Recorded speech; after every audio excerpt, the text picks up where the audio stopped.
Vamos por acá y avanzamos. Localización de Chavín. Bueno, Chavín de Huántar, como mencioné en la clase pasada, está ubicado en el departamento de Ancash, pero en la sierra de Ancash, porque Ancash también tiene costa, ¿no? Hay que ser bien puntual con eso. Básicamente en el callejón de Conchucos, por encima de los 3.000 metros sobre el nivel del mar, ¿no? Si algún día piensas viajar a Chavín, toma tus medidas preventivas para combatir la altura o el soroche, ¿no? Tu matecito de coca o la hoja misma de coca, ir bien abrigado por el tema del frío, ¿no? El cambio de temperatura, ir de la costa a la sierra. Y cuando llegamos a Chavín, a la zona de Chavín de Huántar, entre el río Mosna y Huachexa, este pueblo o esta cultura, según los arqueólogos, se extendió en su momento de mayor apogeo hasta Lambayeque, ¿no? Se ha encontrado cerámica y escultura Chavín en Lambayeque. ¿Cómo se sabe que es Chavín? Porque en toda esa cerámica y escultura está la presencia del felino, ¿no? Que es la divinidad más importante de Chavín. Entonces los arqueólogos se encuentran eso y dicen, vaya, la influencia de esta cultura ha trascendido, ha llegado hasta acá, hasta Lambayeque por el norte y hasta Ica por el sur, ¿no? Así fue la expansión Chavín. Recuerda, Chavín es una cultura donde no hay militares. ¿Cómo se extiende? Con el tema religioso, ¿no? No existe pruebas de que Chavín o en Chavín habitaban una sociedad militarizada. Eso no existe. Lo que se sabe es que Chavín en realidad es una cultura que utiliza el tema de la religión para someter a los demás pueblos, ¿ya? Entonces, el departamento de Ancash por el norte de Lambayeque, por el sur Ica, la expansión de Chavín. ¿Cuáles son los orígenes de Chavín de Huántar, profesor Luis? Bueno, según Julio César Tello, que es el padre de la arqueología además, él considera que Chavín es la cultura matriz, ¿no? ¿Por qué razón Chavín de Huántar es la cultura matriz? Porque para Tello esta cultura origina todas las demás culturas que se van a ver luego, ¿no? Es la cultura más importante, es la más antigua, es la madre de todas, dice.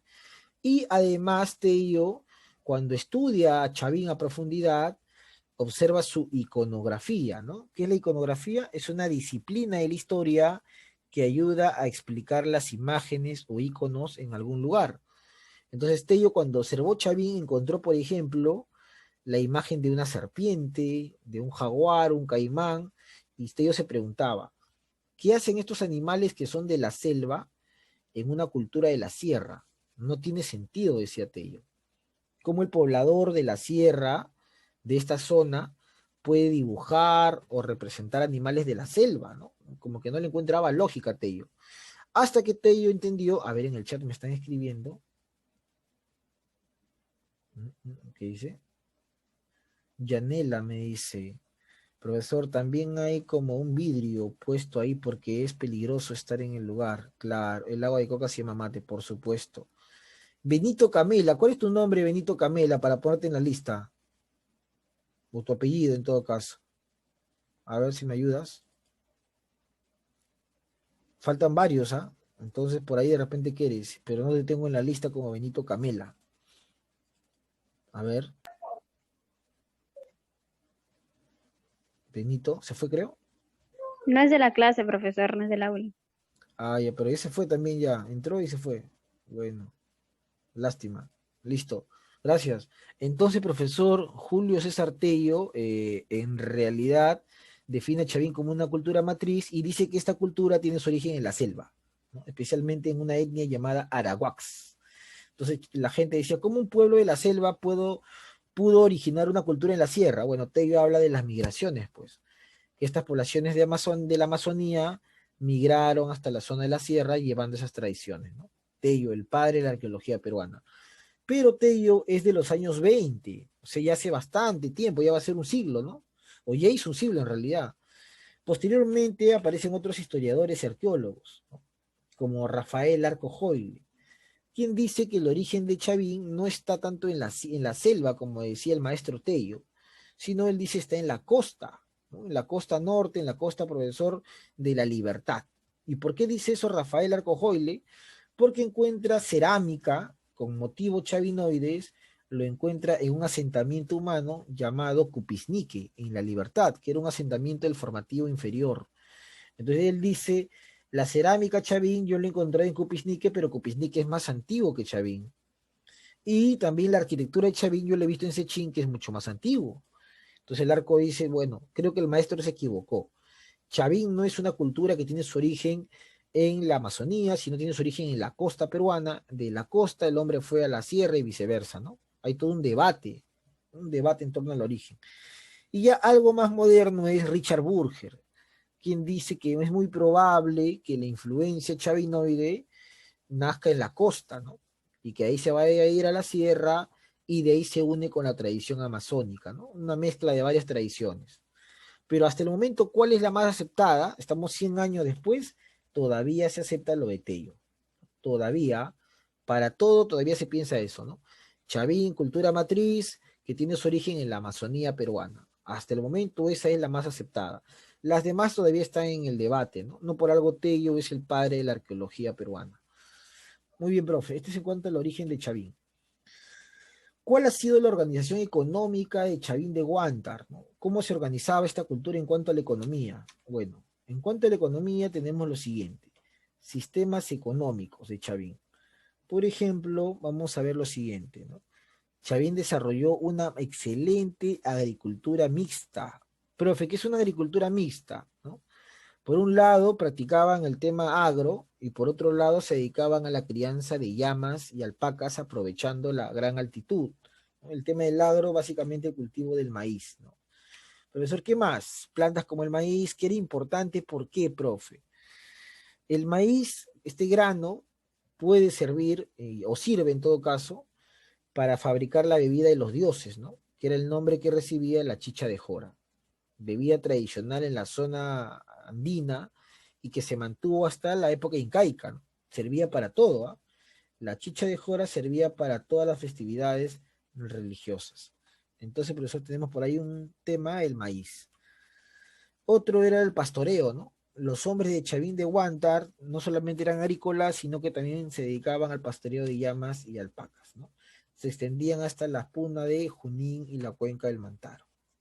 Entonces, la agricultura se convierte una vez más en una de las actividades económicas más importantes en el antiguo Perú, así como la crianza de llama o alpaca, ¿no? Ahora, ¿para qué te servía la llama, profesor, en el antiguo Perú? Bueno, carne número uno. Recuerda que en el antiguo Perú no se conoce al caballo, ¿ah? No se conoce al caballo como tal, ¿no? El caballo es un animal básicamente europeo, ¿no? Introducido por el hombre de Europa, por el castellano, en el siglo XVI. El poblador andino sí conoce, tampoco se conoce el asno, ¿ah? O llamado burro, tampoco se conoce, ¿no? Entonces el poblador andino mayormente utilizaba a la llamita o a la alpaquita, pues, como animal de carga, ¿no? Era la llama o era la alpaca la que servía para trasladar, profesor, el pescado, las conchas y todo lo demás que se utilizaba. Ahora, pregunta para cualquiera. ¿La llama era un animal de carga, como dice la imagen? Y eso demuestra que Chavín de Huántar no solamente desarrolló la agricultura y la ganadería, sino que aprovecha la llama para desarrollar qué otra actividad. A ver, te escucho. ¿Para qué utilizaría el hombre de Chavín a la llama?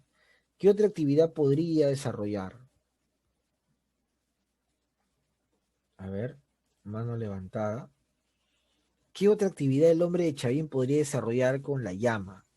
¿No? Aparte de repente de, no sé, aprovechar su carne. ¿Qué otra actividad? A ver, Vanessa Quipuscoa. Profesor, con la lana podría realizar algunas vestimentas. Ya, perfecto. Podría trabajar el tema de textil, muy bien. César Ortega, te escucho. El transporte. El transporte es una actividad, está ligado a eso, Ortega. Muy bien por acá que Puscoa, Ortega. Hay una, pero la que tiene que ver mucho con lo que ha hecho Ortega. La llama era fundamental en el antiguo Perú porque permitía desarrollar qué actividad económica. La ganadería, profesor. La ganadería, me dice Leslie Maybell. Ya puede ser el pastoreo. Harold Mesa en el chat me dice, puede usar su pelaje para hacer ropa. Ya un poco también lo que decía su compañera Kipuscoa. Muy bien Mesa, muy bien Pérez, Mesa. Pero hay algo fundamental. que nos estamos olvidando y que servía para eso la llama y la alpaca. ¿Servía para qué? ¿No? El poblador de Chavín y el poblador en sí en general utilizaba su llamita para qué, muy aparte de todo lo que ha mencionado, ¿para qué actividad? Muy bien, César Ortega, pero el término, más que comercio, el término no se debe olvidar que es trueque, ¿ya? La llama era fundamental para los trueques. ¿Y qué es el trueque? En una sociedad que no conoce el dinero, como Chavín de Guantar, que no tiene idea de lo que es el dinero como en Europa, y hasta ahora sociedad de la sierra, era fundamental el dame algo a cambio de algo, ¿no?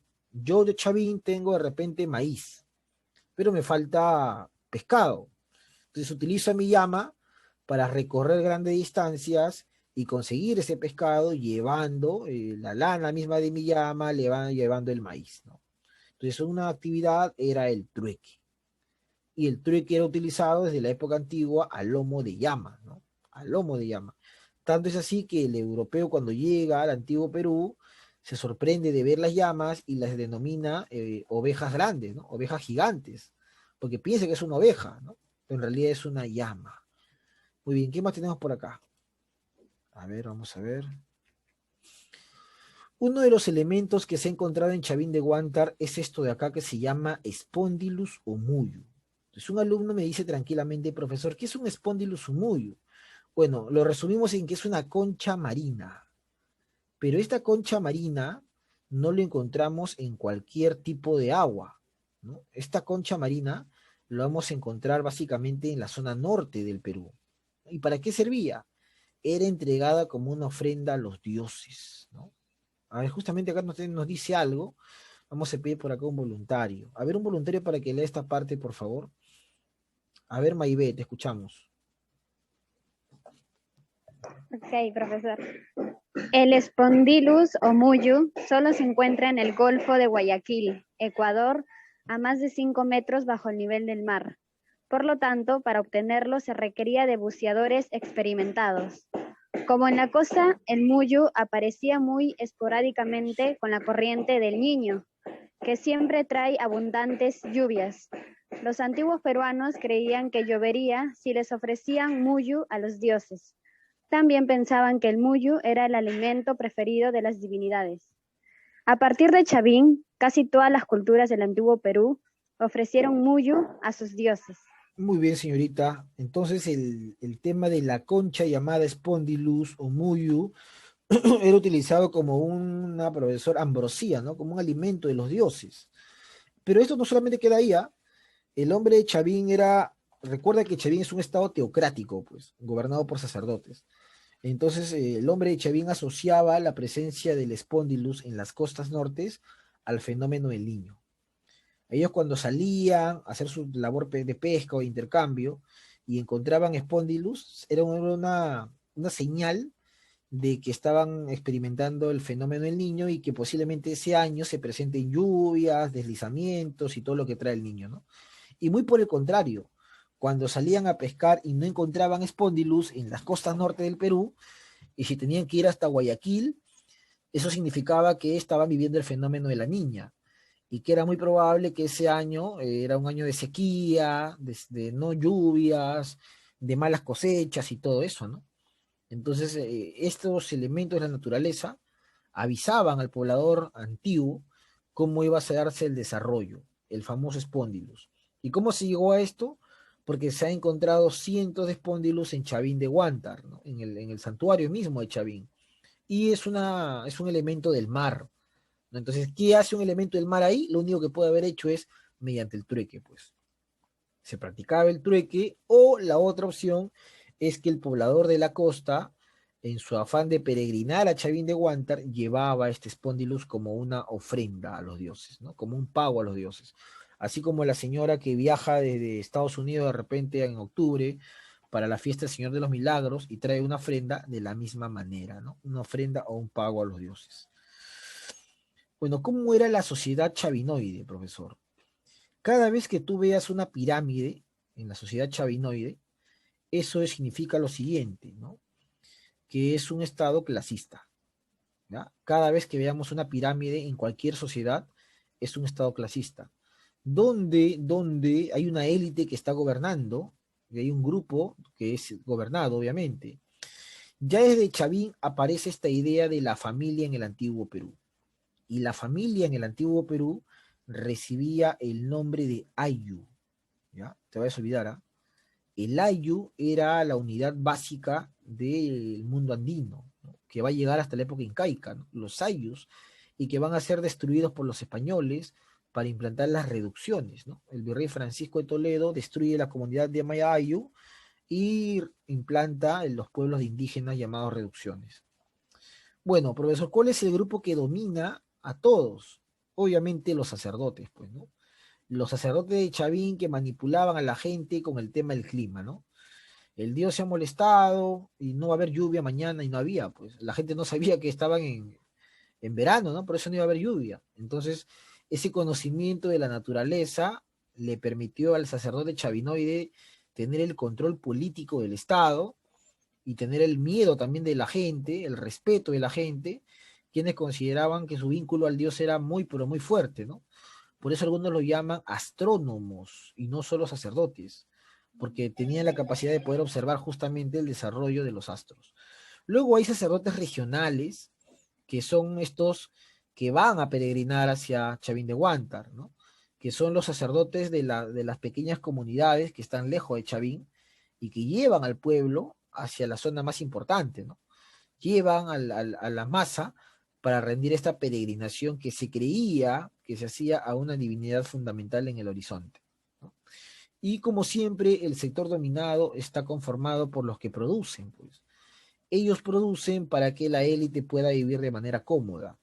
Ahí están los artesanos, porque en Chavín ya hay cerámica, están los agricultores, pescadores y pastores. Todos ellos encargados o prácticamente con el deber de colaborar, ¿no? Mediante el tema de entrega de productos hacia el Estado Chavín, ¿no? Todos ellos también, profesor, forman parte de un grupo que se va a mantener en esa condición conforme pasen los años.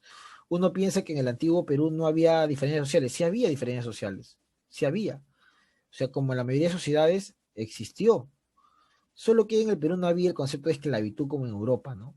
Acá el sector dominado, si bien no tenía de acceso a algunos beneficios, pero tampoco era tratado pues como un esclavo, ¿no? O sea, podía tranquilamente realizar sus actividades y entregar parte de una tributación al Estado, pero se le consideraba parte de este ayo, ¿no? Entonces, profesor, Chavín de Huántar es una sociedad clasista dominada por sacerdotes, ¿no? Estado teocrático. Ahí está. A nivel político, profe, podemos decir lo siguiente, ¿no? Es un Estado teocrático, sí, porque es gobernado por sacerdotes